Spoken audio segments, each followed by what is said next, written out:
Right now, for us, the stock is all about the prospects of BlackBerry 10. If you believe that it's going to be successful, you should buy the stock. If you believe it's going to fail, you should be selling this. Our view is that there's a probability of success. We're putting that probability at 20 to 30%. We had put it at close to zero. The carriers we speak to, AT&T, Verizon, Vodafone, etc., are going to give this a real push. And we were shocked to learn that. We thought they'd given up. Apple, we thought, was going to be a focus. Google, Android devices, a focus. And instead, they're also going to really aggressively push RIM, which, again, is surprising. Well, let's talk about this, because I heard the same thing. I heard that the sellers are very excited, the carriers. And when I go into a store in the United States, let's say I walk into a Verizon store, and I'm kind of not sure. I tell them I want email, and I want video, and I want a phone.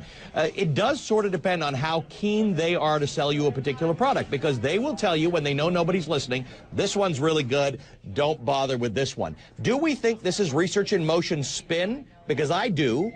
Or do you really think that all across the world, these carriers who have done nothing but be disappointed by research in motion BlackBerries over the last 5 years have all of a sudden decided that this is the new product they really want to have? Well, the challenge is that they're getting afraid of Google, right? And Google has made some grumblings about becoming its own carrier. When you go into the store, the representatives themselves get lower commission rates on selling iPhones, and they've been historically getting higher commission rates on Google Android devices. So for them, the carrier senior management has this challenge that they're getting afraid of Google. The store floor salespeople are challenged because that's what they're pushing. So they're really looking for a third alternative. Everybody seems to want an iPhone, but they want to push something else other than Google devices in store. So we think BlackBerry is going to get a big, big push. Whether or not consumers buy it, that's where the probability of success or failure. That's logical thinking there, and okay, so now I get some thinking as to why the carriers might be pushing this. You answered that. You started to answer the next question. When the consumer sees it, are they going to say?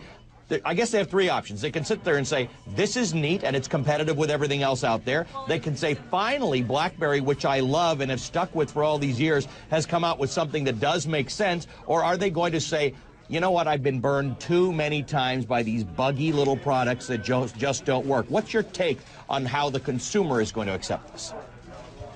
Our guess is that it's going to be a lukewarm response, but frankly, we're going to watch it very closely. The key will be, does the consumer value that email and messaging app?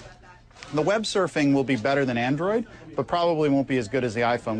We've beta tested and alpha tested their devices, and it was certainly better than the Android devices we've been using, but not better than the iPhone 5. So we still think the iPhone 5 is the best experience out there.